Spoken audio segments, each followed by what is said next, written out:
Hello, everyone.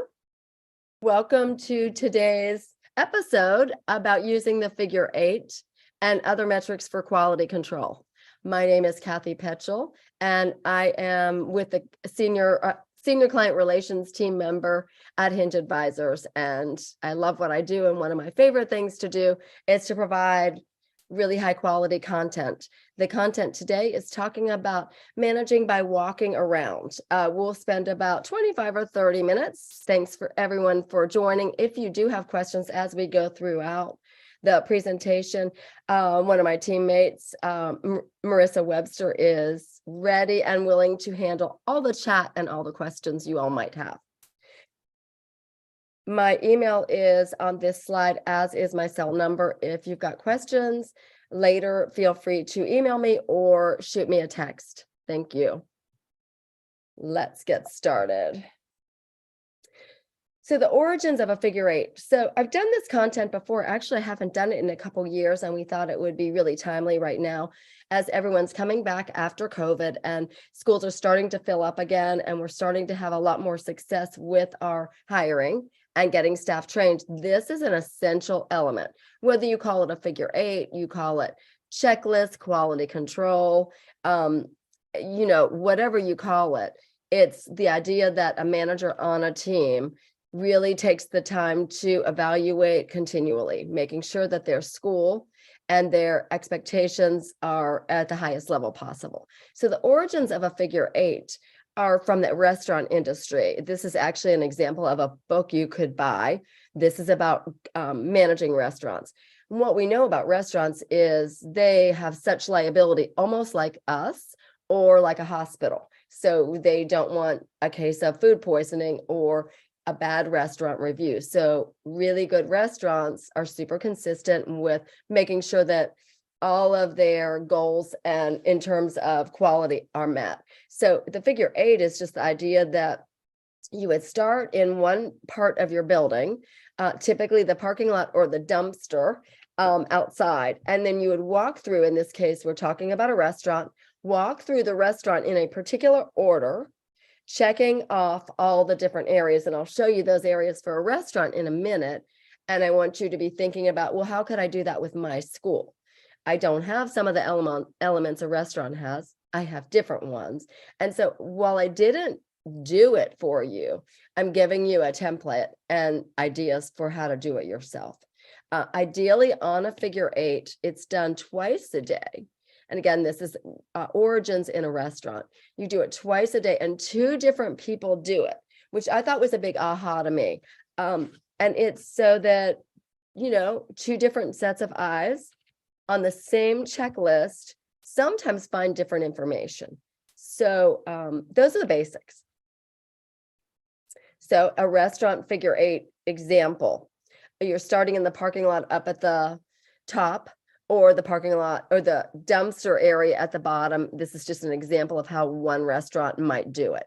So if you start in the parking lot and you're assessing your whole parking lot, maybe you're checking your dumpster area, you're making sure the flowers in the pots are fresh, there's no weeds in your landscaping beds, your exterior signage looks beautiful, no letters need to be replaced. Check your lighting outside. And this is, absolutely same thing for us. Check your lighting outside, make sure your doors and windows are clean, all the basics, we know them, but are we doing them all the time? And how can we leverage and grow our team so that a figure 8 for the preschool industry could be done, again, twice a day, 2 different people doing it. So in a restaurant example, they start outside, they go to, the hostess or host area where you're greeted, and you go through different areas. The dining room, one area, maybe one waitress is in one area and a different waiter is in the other area. You're checking the restrooms, of course. Maybe you've got, a fireplace or a waiting area for the customers. And then, of course, you're heading into the kitchen, checking the dish room, your storage, your freezer, and so on. If any of you have worked in the restaurant industry, I think this is going to make a lot of sense in terms of the way a restaurant is set up. It also might make sense if you've done any kind of management in a restaurant. This could also be similar to retail space. I'm sure in the retail industry, you all can probably tell me, how does retail close their building at night? How do they open? I'm sure it has a lot to do with everything looking clean and very well organized, the displays a certain way. Typically, I see if I'm in a store, maybe a J. Crew store, for instance, and you see the displays being set up, there's usually a picture of how they should be and very specific examples of what the managers or the company overall wants the building to look like. So overview of, in general, it's really called managing by walking around, or a figure eight. The objective of the walkthrough is to tighten up any obvious curb appeal issues. You want that tour to want to walk in the building because your parking lot looks amazing and you've got some welcoming signs out. Your playgrounds especially look beautiful. I just actually had to buy a shed. It's a super cute little red shed, so that my teachers could put away at night all the riding trikes and whatnot, instead of leaving them out. For a while, they were just bringing them inside the building. We've got too many. I don't want classrooms to be dirty or cluttered. So having a space for everything and putting everything in its place is a good use of our time right now.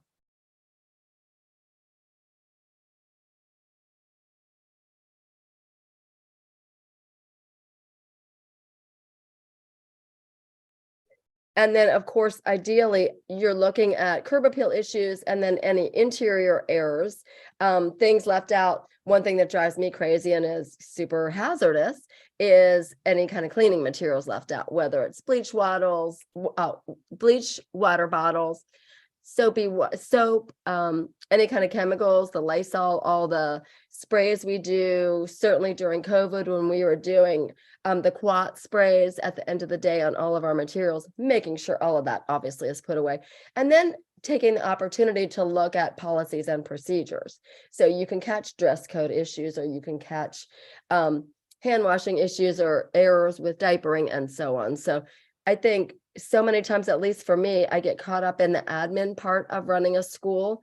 And, we want to make sure that we've got a couple people very well trained to do this for us, or that we do it ourselves occasionally.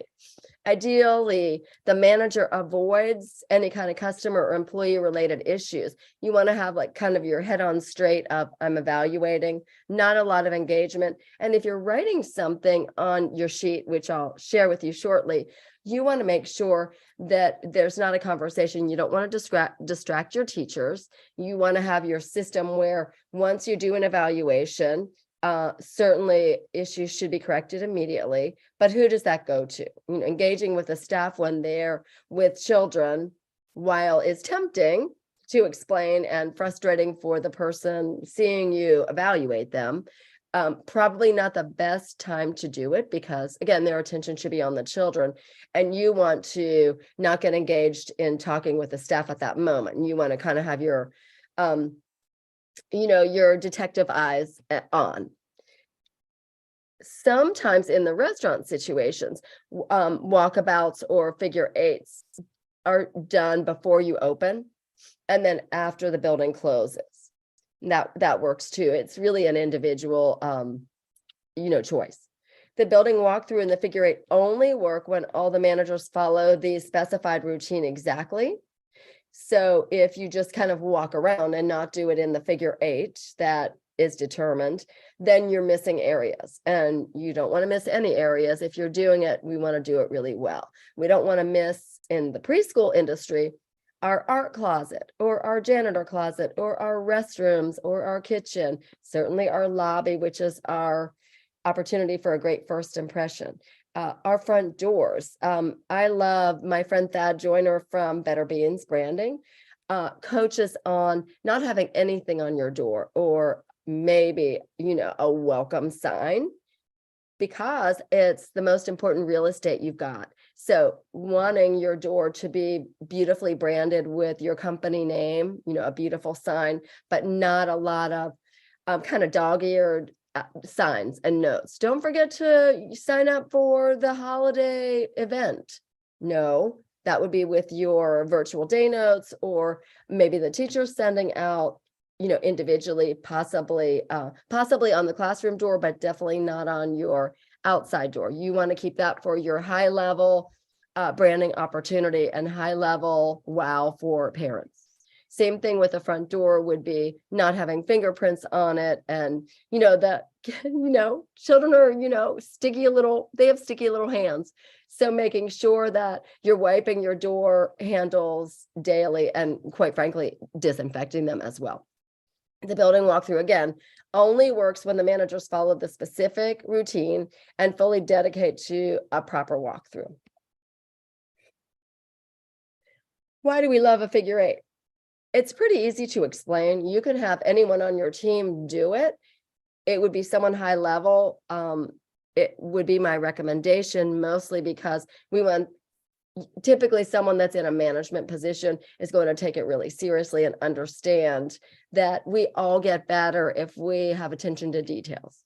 It's pretty easy to teach once you know the way your figure eight will go. And I mean, yours might be a zigzag. It might be, a circle and an eight, but in general, you want a specific path followed. And it's easy to follow up. And it's a system that leads to habits. So if you have someone doing it at the beginning of the day, perhaps your openers makes perfect sense. And then your closer at the end of the day makes perfect sense with the manager, director, regional director, admin, owner, someone in and also a teaching and management position, double checking. That should be awesome. And then it's redundant checks and balances. The reason restaurants do twice a day, 2 different people, is again, fresh eyes, somebody different at different times of the day.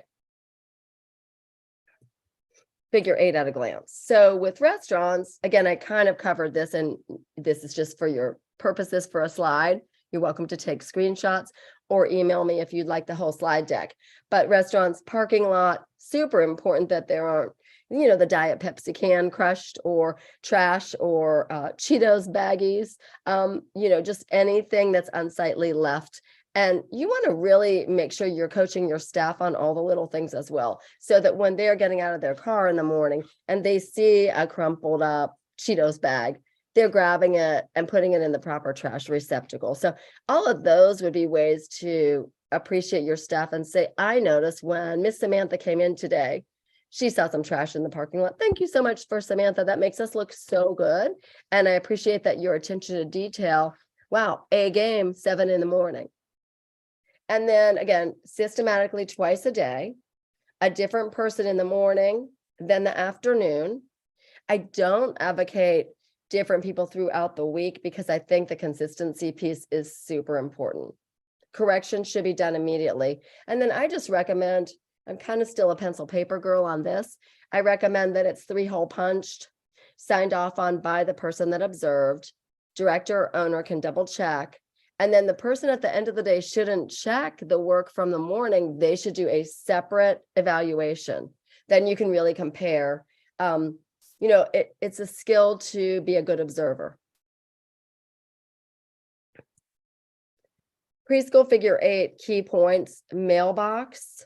If your mailbox needs painted or it's unsightly, I like to have one of the mailbox flyers attached to all of my mailboxes so that there's a current enrollment or hiring flyers, plenty, so that if someone is driving by on a weekend or during the day and they want more information, they don't even need to go to my website. They can grab a flyer. Now, do I want them to also go to my website? Yes, of course. So mailbox signage I talked about earlier.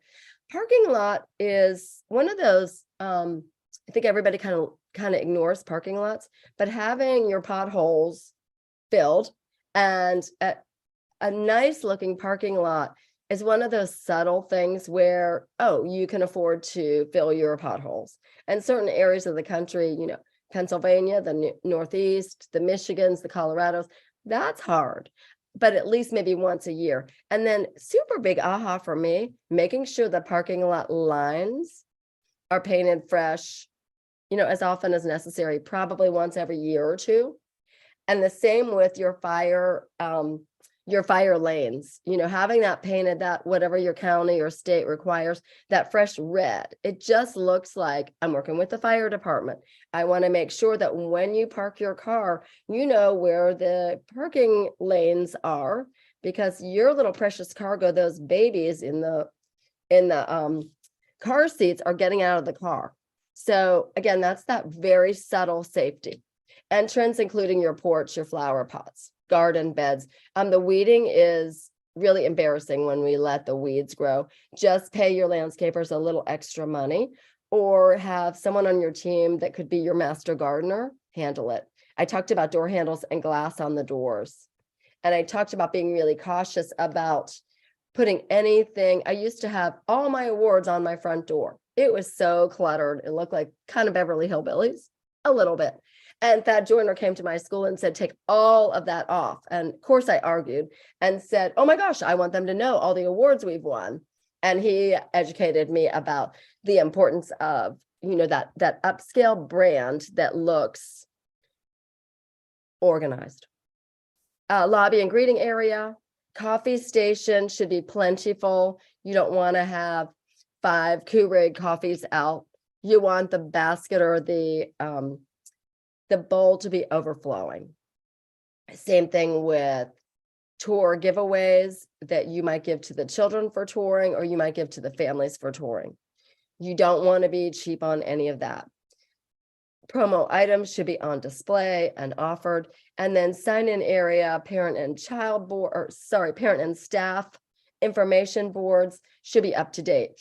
And there's nothing more embarrassing than, a staff member that you fired or a staff member that quit is still featured on your staff board. I would take that one step further also to your website. I'm not talking about websites right now, but just a little nudge of a reminder.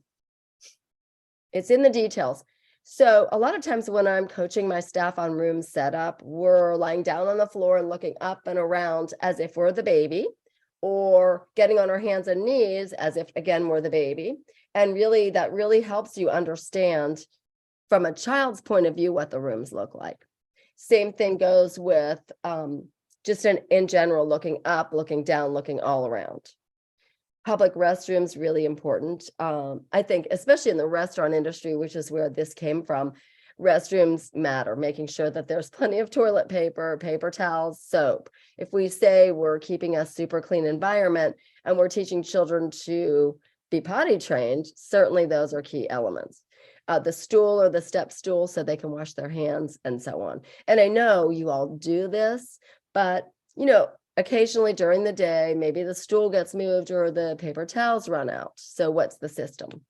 Laundry room, if you're showing anything like the laundry room, your janitor closet, your kitchen, it really should be in great order as much as possible. Classrooms, definitely, if you've got an inventory checklist and equipment and furniture for a classroom, you want to make sure that it's there and accessible. Nothing drives me crazier as an owner than the teachers are a little bit less experienced and less confident. They'll turn a bookshelf around with learning materials on. And of course, the first thing they say is, they're throwing everything. Then that's a really good opportunity to step back and do some retraining. There's no reason you can't close an area occasionally or until the children understand how to use the materials, but you're spending a lot of money on materials for your classroom. You want to have them accessible for the children at all times. Nooks and crannies, all those little spaces. And then again, lighting inside and out, the exit lighting around your building that says, I care about safety. I don't want someone to slip and fall. And then storage spaces for cots and nap mats. We all have lots of regulations about those. So make sure you're following anything that's an obvious regulation. You want to make sure, because parents will look them up. And whether they do or not, you want to make sure you're following it. Who should conduct the figure 8? I think I covered that already. 2 different people ideally in leadership, and not to get distracted by your staff. And then other metrics that are helpful for quality control. Any of your licensing checklists would be really good to use. And then having lists of your facility indoors and outside. your curriculum. Do you have a checklist for your curriculum? And your classroom environment. There's lots of commercial ones or kind of best practice ones. NACCE has them. Eckers, ITERS has them. There's many. What I don't want to do is use multiple ones regularly and overwhelm your staff, and so that they feel like I can't keep up. So figure out what you want to use and then just use those. Financial metrics, again, for quality control, that could be things as such as, making sure all fields are filled in for your ProCare or whatever system you're using for collecting tuition. It could be everything to do with daily reports that your staff are doing that show that how many bad debts they have and what they've done to collect them. So you can pick any area in your company and do metrics or checklists on them. This is slightly different than an actual figure 8, which is really a facility check. And then inventory and classroom setup, obviously super important. One thing I've noticed is sometimes my teachers want to rearrange a classroom. And if you have it in a particular way, we're transitioning to more of a Reggio Emilia inspired curriculum. So when we place materials in a room in a certain way, it accounts for things like traffic flow and moving from area to area that makes sense. It also accounts for if you're keeping track of any injuries that you have, maybe where the trip hazards are. Carpets put in different spaces that children aren't expecting sometimes are major trip hazards. So you want to make sure that your staff understand what they can and cannot move. I am available for questions, and I'm realizing that I actually did not share on these slides 4 to 6 pages of actual, I've already done figure 8s. So if you would like to shoot me an email, kpetchel@hingeadvisors.com, I can absolutely share those. Or we can go to part 2 on this and give you a little bit more information. But hopefully this overview has given you an idea of the need for a figure 8, the benefit of a figure 8, and maybe some other metrics you could possibly use. I really appreciate everyone participating, and I'm just looking to see if we have any questions in the chat. Let me just let it go for a minute. You, again, can certainly email me if you've got questions. And in the meantime, I think we are caught up. Again, happy that you joined us today. Thank you so much. And feel free to reach out to me or anyone on our team for more information. Thank you so much.